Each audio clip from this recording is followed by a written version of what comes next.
Welcome to the Scottish History Podcast. I'm Peter. And I'm Chris. Remember to check us out on Facebook and Twitter. In this episode, we're going to be looking at something that Scotland has an abundance of: castles. We all have an image of a traditional castle.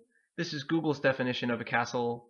Quote, a large building, typically of the medieval period, fortified against attack with thick walls, battlements, towers, and often a moat. And now across Scotland, there are thousands of castles in Scotland. Only hundreds still exist physically. Hundreds of others just exist on paper and historical records. There's records of thousands of castles. Yeah, only about, was it 800? But around about 800, yeah, around about that mark. Actually survived. Yeah. There are all kinds of fortifications around Scotland. I mean, the list it's pretty interesting. So, like, if we go right back, we've got hill forts. Yeah, Celtic hill forts. Yeah, from the Iron Age, stuff like that. We've got Roman forts from when the Romans were here. Mm-hmm. Crannogs. Yeah, they're like little mini castles kind of like put out on a lake or a loch, like on big stilts. Yeah, and then moving forward in time, you get right up until like the Second World War. All around Scotland, there are all these bunkers. Yeah. And so, like in the village where my folks come from, a place called Kilmacombe, which we're going to mention later, there are these old anti-aircraft batteries from the Second World War that are outside the village. So there's a castle nearby the village where my folks are from, and then near that castle, or the ruins of the castle, there are these kind of newer but they're also ruins, these anti-aircraft batteries that were used during the Second World War. Yeah, that's good. So you might even know some of the castles that are in Scotland. The famous ones really are like Edinburgh Castle's most famous. Mm-hmm. You've got places like Stirling Castle. Also, you probably know it, but you don't know the name. It's Doune Castle. This is where, if you've ever seen Monty Python and the Holy Grail, the Three Frenchmen sketch when John Cleese is the Frenchman insulting everyone, that's actually filmed in Scotland at Doune Castle. And that's actually the same castle, again, if you've ever seen Game of Thrones. In the first episode of the first season when they're at Winterfell, that's the Doune Castle is actually the keep that they filmed it at there. Epic. Yeah. Didn't our friend like gate crash the? Oh, he did. Remember? Yeah, he gate crashed the filming of the thing. He knew a guy who was working there. What happened? Do you remember? I don't remember. All I know is that he was there and he took a picture of George Martin from the ramparts, like a bit. That's cool. Yeah. But yeah, so talking about castles, like kind of laying out the definition of a castle, it can be a bit messy. Picture a castle. That's what we're gunning for. Like, we're not going to get too specific. Yeah, the kind of castle we're talking about is a stone-built castle with, usually walls, towers, a gate, kind of what you would imagine a medieval castle to look like, that kind of archetypal medieval castle that you see. So for this episode, we're going to be thinking about castles, not just because they're awesome to begin with. Castles are tied into broader national stories, so they help us understand the medieval context within which they were built. And from the castles and ruins to the manicured fortresses cared for by historic Scotland today, castles show a kind of slow-motion dynamism, as castle architects of the past responded to changes in technology, international relations, and as the political system in Scotland changed. Castles had an active service in Scotland spanning 700 years, from the 1100s to the mid-1700s. Over that time, as the challenges of life changed, castles morphed and adapted to remain effective, until eventually they became obsolete. There was a time when stone castles were newfangled technology. Castles as we know them, four walls, towers, a gate, came to Britain with the Normans in 1066. Before then, fortifications would usually come in the form of a hill fort. The castle arrived in Scotland specifically in the 12th century, along with the new political system historians call feudalism. Feudalism would gradually replace an older system that was run by a kind of tribal politics, where people were in charge because they were connected through personal relationships, through family and friendship.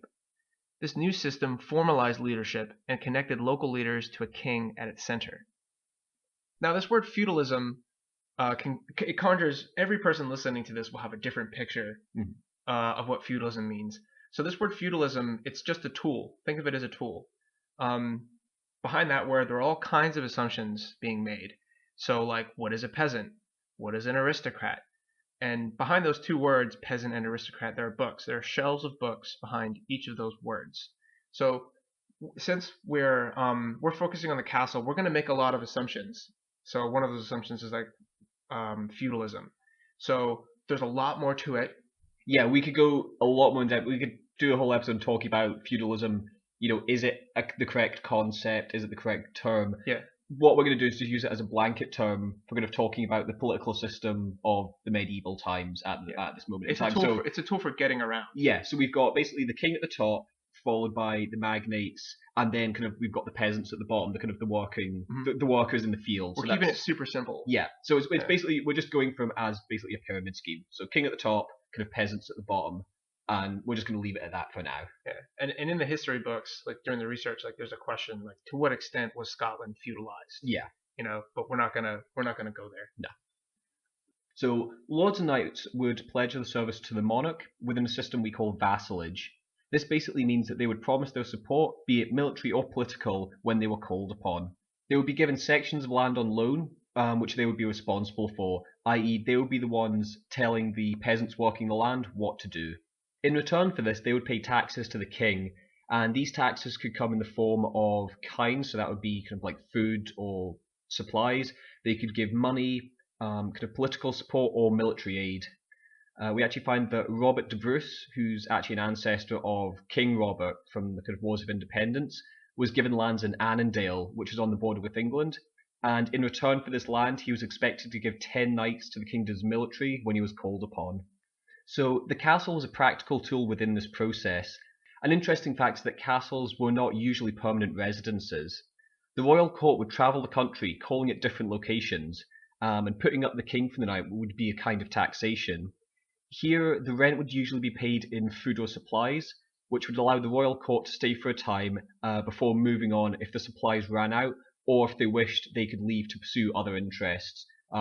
These could be political, matters of state, or they could be kind of more leisurely activities like hunting or hawking.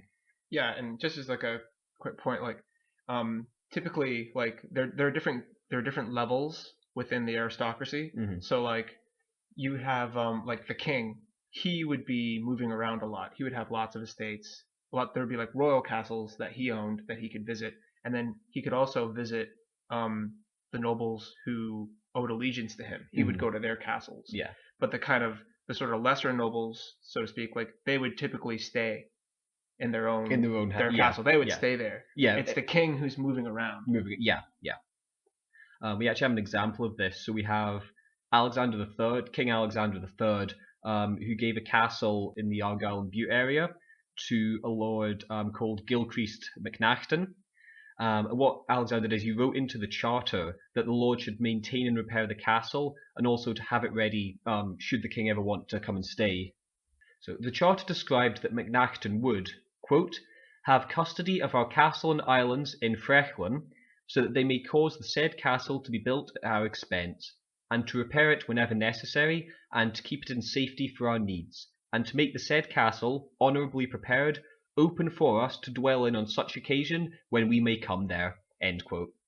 Now, when I was doing the reading, it's talking about the king not staying indefinitely in one place. One bit that I came across was that sometimes the smell might become a bit too much, because you think you're staying in a castle for a while, you're filling up the latrine pit. The smell's going to get there in a while, so sometimes they might have run out of supplies, they might have had to go somewhere else for a month, air the place out a bit. I love that you get these really nitty gritty little practicalities of life, and so it's like, okay, so the king doesn't stay in the one city. There's no capital city. The king sort of is the capital city. Yeah. Him and his buddies are moving around the country, going castle to castle, and like he's found there in your research, like sometimes the place could become really messy. Yeah. Because there's all the king's retainers and all his crew, and the local area couldn't support that many people indefinitely. Yeah. And so like this is the model of government. The king is always moving around. Where's he gonna go next? He'll have like his favorite places that he likes to go. So I love that little detail. Yeah, it's cool. Of like what government was like back then. Yeah. So we can also get a sense of the culture of medieval castles in Scotland from sources like the Roman de Fergus, which was written by a writer called Gilliam Leclerc, or William Leclerc, kind of in contemporary terms. So what it is, it's actually written as a parody of Arthurian romances, which were quite popular at the time. You think kind of King Arthur, Lancelot, chivalry, knights slaying dragons, that kind of thing. What this does is actually gives us really nice insight into court life in medieval Scotland. because it talks quite a bit about castles and features on castles like postern gates, which are kind of little side gates or little secret gates. You've got the keeps inside the castles. You've got examples of people ruling from a castle, and they were able to do this because the castle was built in a position of strength and it was strategically placed kind of throughout the land. And so it's like we have like that show House of Cards or like The West Wing. Yeah. Like this is like contemporary political writing, and it makes sense to set it in among castles. Absolutely, because that's where the action is. I'd say it's kind of written more as a satire, so I can kind of imagine a more kind of spitting image, kind of playful. It's a bit of a lighter tone, but yeah. What's the show, the BBC show that's set in the thick of it? Oh, the thick of it, yeah. Maybe it's more like the thick of it. Yeah, it's kind of like the thick of it. But there's a reason why the thick of it isn't set in castles. Because it wouldn't make sense, because politics today doesn't happen in castles. Yeah, exactly. Offices when you think, kind of when you're being satirical at kind of contemporary sources, whatever is popular at the time will creep in. So the fact that he is kind of lambasting these Arthurian romances, but it's all taking place within the context of castles, kind of points to how important they were. His assumptions are useful historically. Yeah, absolutely. There's another way that the castles give us some insight into the culture of the time, and that's that physically the architecture, there's a kind of pan-European culture of castles. And so you can see how, like in France, there'll be like a type of castle that's a type of castle architecture that's created, and then all the way over in Scotland, the same kind of theme appears. Yeah. It's appearing in Scotland, and so there's this kind of castles are a kind of elite sort of. It's like an artistic outlet as well. So for them, they are militarily useful, but they're also a kind of art form. Yeah, like a status symbol kind of art form thing. That's cool. Yeah. You're talking about France there. There's actually John Froissart, who was a kind of medieval poet or medieval writer. He again was kind of he actually stayed in, I think it was Edinburgh Castle, and I don't think he had too high an opinion of it. He didn't actually like it, so. Yeah, so they all have these expectations. Yeah, it was these kind of expectations. His castle expectations were not met. Yeah, Edinburgh Castle is a bit of a dump, at least for that particular guy. Killer. Okay, so in feudalism, again, kind of feudalism from sort of from the stratosphere, looking down on it, like if you wanted to, you could really zoom in and argue about details. But here we have a system where the king owns everything, and what he's doing is he's divvying out ranks, and he's divvying out land to a group of noblemen, right, who owe allegiance to him, right? So he'll give you so say, Peter, like I would give you, I'm the king, right? Okay, so you're going to be in charge of this part of Scotland, say like Renfrewshire. Okay, here's your title. You're now the Earl of Renfrewshire. Sweet, awesome. Now, what we're doing here, we got a little innovation here. We're going to write it down. Okay. All right, so can I be little charter here? Can I be a duke? Okay, guys. Why not? Sure, you're the duke, right? So we got our new scribe. He's our art scribe. Write down the little thing. So he writes down the charter, and so we give you the charter, and it outlines like your responsibilities and all the things that you have to do, and so that's repeated all across the country. And so there's like this kind of network of charters and obligations and rights, and all connected to a king, right? And so what this makes possible is that the king, through all these rights and obligations, through all these charters and all these nobles, he's able to leverage like a whole country. Whereas before, the charisma of one person can only go so far, right? Especially if you don't have documents, and people's memories can only go so far. Yeah, I mean, you could be really charismatic, but as that kind of emanates out, it's going to lose its focus over time and over distance. Yeah, people are going to be, I've never heard of this guy. Yeah. But if it's all written down, you can be like, oh, well, it says here that you guys all owe allegiance to this guy. Yeah. And it's written down. Yeah. It's been this way for 50 years. And then, the king would do stuff like mint his own coins, which will have his likeness on it. Yeah. So each time, you're doing anything, you see the king there and you make the connection. It's like, oh, this is the guy in charge.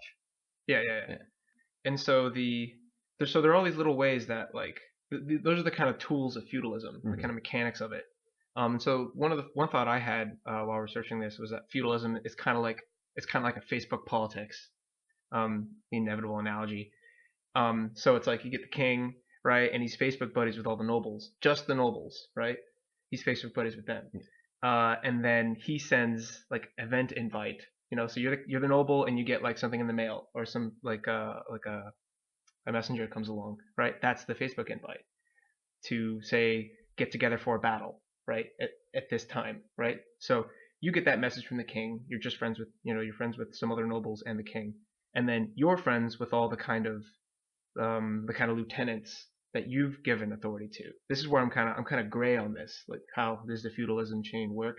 But you're friends with all those people, and they all know the peasants, right? And so the kind of Facebook invite works its way down through the system, and then if everybody acknowledges through that Facebook invite, everybody meets at the allotted time and place, and they've got a big army, And this is they don't have text message, they don't have email, they don't have Facebook, but like it's a way of organizing everybody, and that's kind of like why feudalism was so useful. Yeah, it's that kind of trickle down approach. Yeah. If you think about it, it's kind of like, if you think about kind of basic corporate structure, that's the kind of same thing as well. Yeah. The CEO might have an idea. He's not going to email all the employees, is he? He's going to email the people under him, the managers. Then the managers are going to sit and they'll email out to everyone everyone else. So. And there's like, I think there's a cost to that, because like again, like you work in these big structures, you kind of lose some of the humanity of it, And I think that was one of the themes in Scottish history is like the King of Scots wasn't able to tell everybody what to do because the feudal structure wasn't as thoroughly established as in other parts of Europe. So like in Scotland, like you would get the Facebook invite, and some parts of Scotland would just be like, I'm not going. Yeah. I'm not going to bring my people there because I'd rather not, And the king wouldn't be able to. The king didn't have the force, and the king wasn't viewed with the legitimacy. Yeah, I think this is where people kind of disagree with feudalism, kind of as a concept, because that idea can be applied to Scotland, but it can also be applied to other places as well, like places in England, on the continent, that kind of thing. So it's, I think that's where some forms of contention kind of appear between historians. Yeah, the ground starts to become a bit shakier. Yeah. But anyway, returning to castles. Yeah. So we've got this kind of feudalism model that we're looking at to kind of describe what was happening. So how did castles fit into this? Well, it was actually the King David I. He was really the one who pioneered castle construction in Scotland.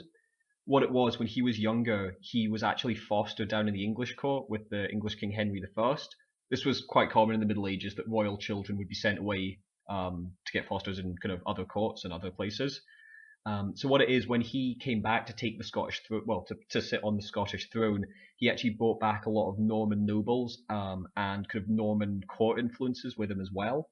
So he brought them back up, and then he kind of applied them to Scotland and kind of kickstarted it. He had a kind of like toolkit of ideas. Yeah, in his head. So he's like, right, how can I make Scotland more like other European courts? Then what it is, we've got a quote from the Chronicle of Melrose here that says, quote, "David was king in Scotland for 29 years. Warily discerning what was provident, after he had fortified the kingdom with castles and arms, the king died an old man at Carlisle." End quote. And our old friend John of Fordun also says that, quote, "He it is that decked out thee," meaning Scotland, "with castles and towns, and with lofty towers." End quote. So in this context, why was it practical to dedicate resources to building these things? And then why did people stop building them? Here's a suggestion. For a nobleman and his posse, conflict could break out with neighbors for a variety of reasons, and he was obliged to support his king when war broke out. The nobleman needed to be military literate and able. He had to be able to project force and to defend against military force. The castle was a practical part of this. The fact that those castles are there in the first place hints at a fascinating aspect about what medieval life might have been like. Local everyday politics would have encompassed the whole range of what we today consider strictly national politics. Whereas today, local politics is limited to school boards and road signs, back then, issues of defense and justice were very local. Whereas for us, justice and defense are far away, hidden as percentages of our tax pounds and dollars, which are spent far away at distant military bases. For the medieval person, defense policy, justice, and economics were local processes. The thousands of castles scattered across the country are a symptom of that context. Castles acted as regional headquarters for those in authority. usually headed up by a royal sheriff or the local nobleman. So we just mentioned the Royal Sheriff there. To give you kind of a bit of an understanding, think the story of Robin Hood. You have the Sheriff of Nottingham. So if you've ever seen the film with Alan Rickman, kind of think like that. So what it was, the sheriff was someone who would look after the affairs of the region, kind of for the king. So again, in the context of Robin Hood, it was, King Richard is away on crusade. So the Sheriff of Nottingham is in Nottingham, kind of conducting the affairs. So he'd be collecting taxes, he'd be holding court, he'd be in charge of justice, all those kind of things. In like early medieval, and I guess across medieval times, it's law and order. It's kind of ad hoc at times, isn't it? And I think that's kind of it's always done. It's in that story of Robin Hood. It's like law isn't being done correctly. Yeah, because it's done at a local level. So you think, the sheriff is being really unjust, but the king will come and save us. Mm-hmm. So it's not, it's the king's rule in thought, but someone else is enacting it as he sees fit. Yeah. And there's this gradient of like the extent to which parts of the country are under royal law and local law, and then who is legitimate, whose law is correct. Yeah, is it the person in the castle who has power, or is it So that's part of it. It's a dynamic of medieval Scotland, and the whole kind of level of rule of law, depending on the region, that feeds into the presence of castles. Because when you don't have solid rule of law, like people can steal your stuff and they can attack you, and it becomes reasonable to build these things. Yeah. Some random castle out in a valley offers way more than just a compelling scene today. Think of a castle as the other half to an equation. So what happened is that some context in the past equaled building a castle there. Well, what was that context? So it's like, well, if this castle is here, then the area must have been populated and important enough to have been worth defending. There would have been all sorts of ways people spent their time and energy around here. So it's interesting to think, well, I wonder what they were doing. Most of these castles in Scotland are in places that are just not heavily populated anymore. And so you can go out to these places and you can see it, and there's no one else around. And because that castle is there, you can kind of imagine through a kind of backwards logic, you can imagine, wow, there would have been all kinds of stuff going on around here. And I think that's a kind of interesting thing that castles provide. Okay, so these things are here. So arguably, the economy and population was spread out across the geography of the country. And that's interesting because today, most of the population of Scotland is focused on the Central Belt, what we call the Central Belt, Glasgow, Edinburgh, and then there's another word, the Celtic Crescent. So Glasgow, Edinburgh, and then going up northeast, Dundee, up to Aberdeen, that's where most of the people are. But in medieval Scotland, the sort of geography of the population was totally, totally different. Absolutely, yeah. And castles kind of rhyme with that. And so back in the 1200s, the biggest towns had 2,000-3,000 people in them, and there were very few of them. The overwhelming majority of the population were engaged in agriculture, living spread out across the whole of Scotland. And so castles provide a kind of Planet of the Apes moment. Those ruins are like old skyscrapers or old abandoned highways or they're kind of markers of what kind of used to be. So you can point out and be like, well, yeah, this used to be settled, this used to be important. Yeah. So there are like in the Western Isles, there are like these really cool castles that are just like, on an island. Yeah. No one's around. Yeah. But there would have been a time when there were like fishing boats, like, really intense big local economies. Yeah, absolutely, yeah. Yeah. We can make this idea more robust, the idea of the local being vital, by exploring some other feudal processes. So we got the castle, which is the tool for defense, and there's this other tool that existed in medieval Scotland and that was a tool for projecting power. And this is something, it goes by a variety of names. The Common Army, the Army of Scotland, the medieval host, right? And this is really interesting. So what this is, there's the king at the center of the political system. He could call for the Army of Scotland to be assembled, right? And so you'd get your Facebook invite, and then that would start a chain reaction, right? And what would happen is all the fighting men, right, under the kind of remit of the Kingdom of Scotland, could be called up to fight for 40 days, right? And that was just sort of an expectation. It was just part of people's lives. You could be called up, you and me.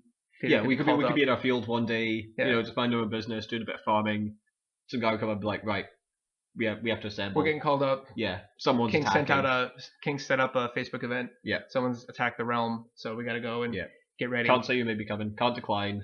You're going. Yeah. There are these old records. So there's this law from 1318, and it outlined the equipment that the king expected you to bring along. And so you were expected, everyone, well, depending on your position and your wealth, that determined what kind of equipment you needed to bring. And so if you were just kind of a regular guy, you were expected to bring some basic armor, so like a helmet, padding, gloves. You should bring a lance or a sword. If you can't manage, it was a rule of thumb. Mm-hmm. I think in this context, lance probably would mean spear. Then, yeah, because a lot of these guys wouldn't have had horses. Horses are super expensive because you've got to like feed it, house it, all that kind of stuff. Just in case, things on me thinking, oh, they will got lances. They're not all showing up. No, this is just a basic guy with like, a bit of padding, maybe some leather if he's lucky, some gloves, a helmet, and a spear. What I love about this is the fact that like you're personally responsible for it. So like part of our lives would be like we like in our house. Well, we wouldn't have a house. We'd have like a roundhouse. Mm-hmm. It's an interesting aspect of medieval Scotland where people lived. But we would have a sword, some armor, a helmet, and you'd have your spear over the fireplace. And again, like that plugs in to like the castle is nearby. Yeah. And that's a functioning sort of aspect of like military life. Whereas now, like I said earlier, we pay for the army through our taxes. Yeah. So you pay your VAT. We're not. We're not a country now that is expected to do national service. We're not expected to keep, a rifle. Is it Switzerland? Each citizen has a rifle in their house. That's not like us now. You can still some countries still do that kind of national service aspect. Yeah, cool. Yeah. But there's an interesting word. It was called a whapping showings. I'm not pronouncing it right, but a weapon showing. Weapon showing, essentially. So when you get called up, you'd all go there. Everybody would show up. With your weapons. I picture it being like in a ragtag, like just a mess. Yeah. People show up, like there's no common uniform. Like you're really nervous because you hope someone's got better kit than you. But I can imagine like all kinds of like people would go and it's like some guy would show up with just something completely inadequate. Yeah. So it's just like what do you got? Okay, axe, nice one. Sword, killer, like what do you have? Like just like a frying pan. Yeah. Like got a knife tied to a stick. Knife tied to a stick. Man. Dang it. But yeah, and there are like records. So like I said earlier, my folks are from a place called Kilmacolm. It's in the west of Scotland. And there are records of when people from that area were called up to fight. And so men from Kilmacolm would have been called up to fight in 1164. There was there was a nobleman in the Western Isles who decided to challenge the authority of the King of Scots. And the King of Scots drew together an army, and men from Kilmacolm were pulled into that. These guys are just farmers. Mm-hmm. They were called into that army. They fought, and they defeated this guy from the Western Isles. And there was another time when men from Kilmacolm were called up in 1263 to fight King Haakon, who was a Norwegian Viking, and they fought at the Battle of Largs. And again, success. Farmers from Kilmacolm participated in the battle and were victorious. So most of the time they would have just been farmers, but an aspect of life that's it doesn't make sense structurally now. But it's alien to us now, but it just would have been part and parcel of your everyday life there. There's always the kind of the threat of being called up for military service kind of hanging over you.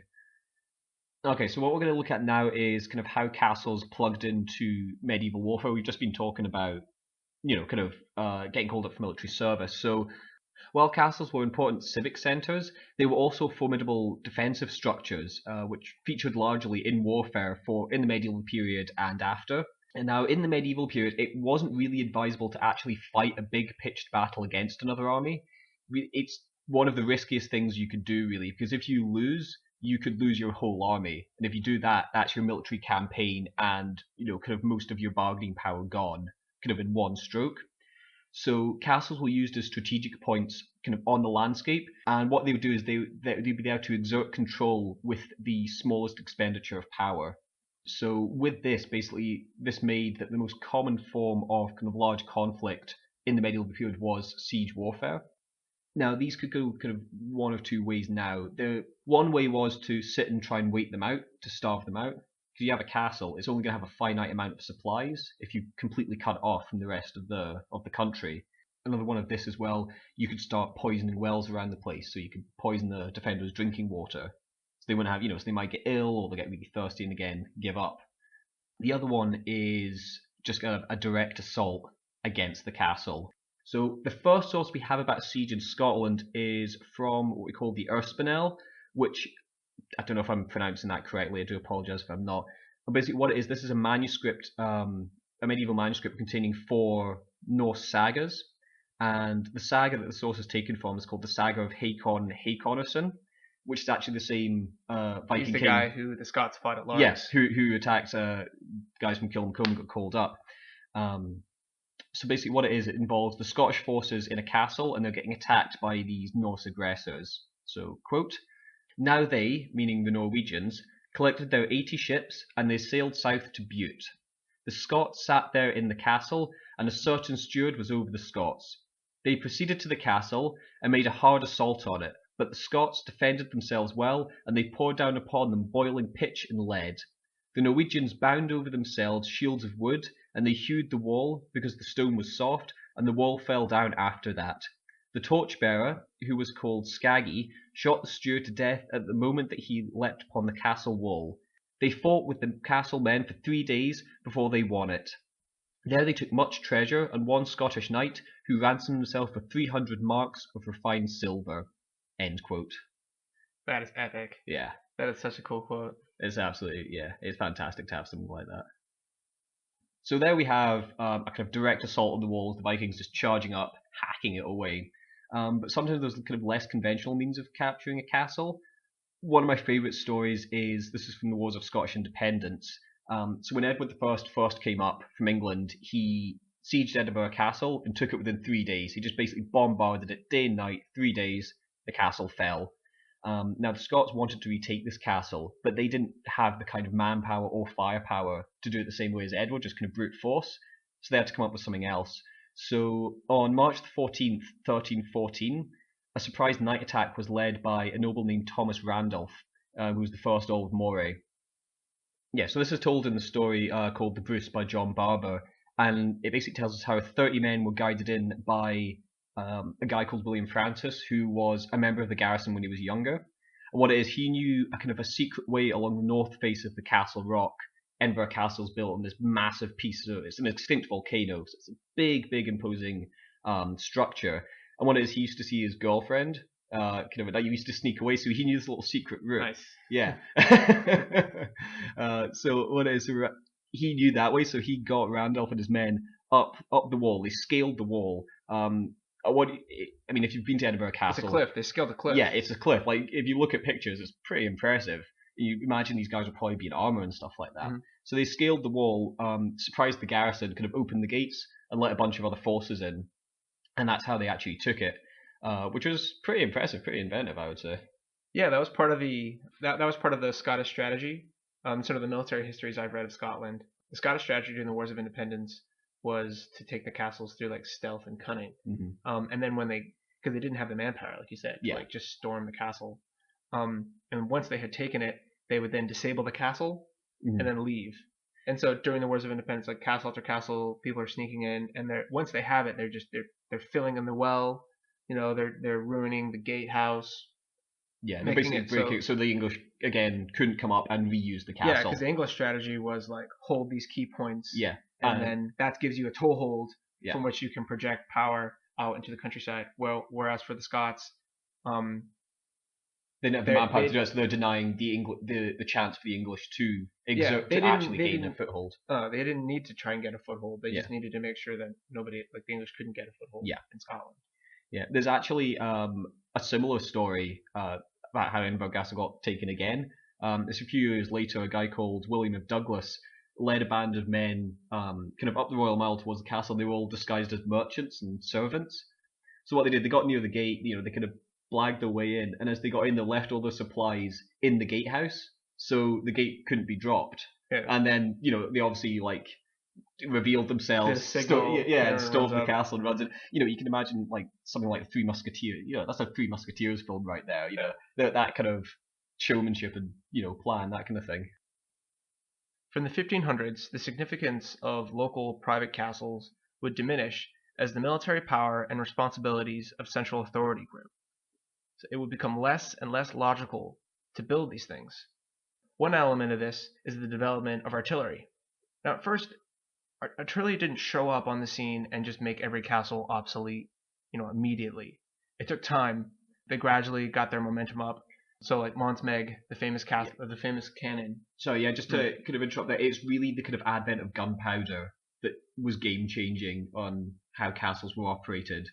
Because you had artillery, like stone throwers and stuff like that. It could be effective against a castle, but it's the advent of artillery when you can get cannon that will just smash apart a wall. Yeah. That's when the kind of the use and design of castles changed quite drastically, because they had to move and get in line with this new technology in order, because a castle is a defensive structure. If you want it to be defensive, you have to move with the times, and you're like, right, well, they have cannons now. How can I make my castle cannon-proof? Yeah, essentially. And well, at the time, like say like in the 1300s, 1400s, most castles were built and maintained by local noblemen. Right? There are hundreds of them all across. They're almost like kind of town centers in a way. But when gunpowder arrives in the form of cannons, very few people are able to afford this stuff. And so what happens is that central government, the king, starts to build something called the artillery train, right? And what this meant was that if you were a nobleman and you had a dispute with central government, you couldn't do that and then be pretty confident that you could hold out during a siege, because the king now had cannons. So that if you stepped out of line, you knew that eventually the king was going to show up with his artillery train and just blow your castle to smithereens. He would wreck you. He would just wreck you. And this is something that happened. So as an example, there was a rebellion in 1489 against King James IV. And again, taking it back to Kilmacolm, some of the lairds in that area, some of the noblemen were part of the rebellion. James IV showed up with Mons Meg, you might know the cannon, and Edinburgh Castle. That was brought along for the siege. And there's a castle outside Kilmacolm called Duckle Castle, which now is a ruin, but it only lasted like 2 days. Crookston Castle nearby also fell in a couple days. Yeah. Just for those of you who don't know Mons Meg, it's a biggest cannon I've ever seen. Certainly, it's just mad. It's like 7 tons. The cannonballs that it shot, you could wrap your arms around it. Yeah, it's That's crazy. How big these things were. Yeah.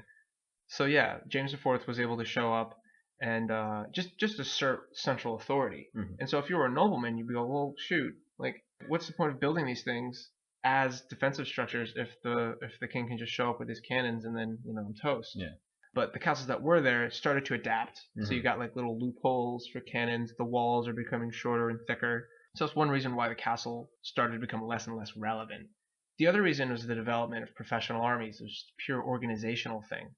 And so in the history books, you get things like, there's this thing called the New Model Army, which was a product of the English Civil War, Oliver Cromwell and all that. What this means is that it's to do with that theme we spoke about earlier, where you had like the local is the national. Everybody needs to be prepared to fight because you were responsible for the defense of your local area.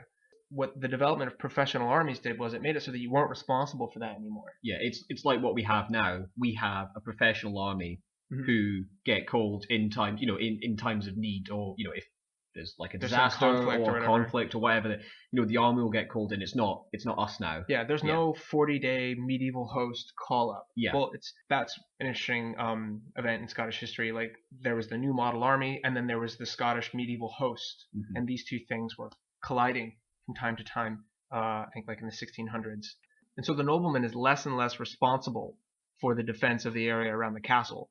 If there is going to be a conflict, then what would happen is that he would look to the centralized professional army to come and deal with it, and he would become a part of that process. He would go to that and then return as part of the army, as part of a centralized professional army. Yeah. Example we kind of have of this, say, evolution of castles. There was a kind of we'll call it a fortification or a fort built in the 16th century in Dunbar, kind of on the coast as defense. And then what we see is this kind of pentagon-shaped fort built for the sole purpose of defense. It's not built, to house the king if he comes to visit. It doesn't house a nobleman. Yeah, it's not, it's not passing laws. It might have a prison, yeah, but it's not collecting tax or anything like that. It's purely for defensive purposes. Yeah. Whereas a castle was like we said earlier, it was part of fashion. It was part of the culture. It did a lot more than just act as a Yeah, and like the military shape, tool. it's built. The walls are built. It's built squatter. The walls are built wider, and they're curved, so it's trying to deflect cannonballs. So it's built to withstand the kind of the weapons of the day. Yeah, it's Um, cool because you get that like physical change in that these fortifications are adapted to deal with cannonballs, but you also get that kind of political organizational change, mhm. and that the fort is specialized as a fort as part of a new thing called the professional army. Yeah, You know, yeah, like it's pretty Warfist. cool. Yeah, it's cool. I mean, I always imagine. They're called. I think. Sorry, Oh, carry on, carry on. they're gonna like. I think what you were describing is they call them citadels. It was part of Yeah. Cromwell's professional army, and they built citadels like up in the Highlands. Mhm. You know, so the professional army shows up and they build this castle. Mhm. It's not a castle. It's like It's a fortification. Yeah. So yeah, and that whole thing is part of the equation of the decline of the traditional medieval castle.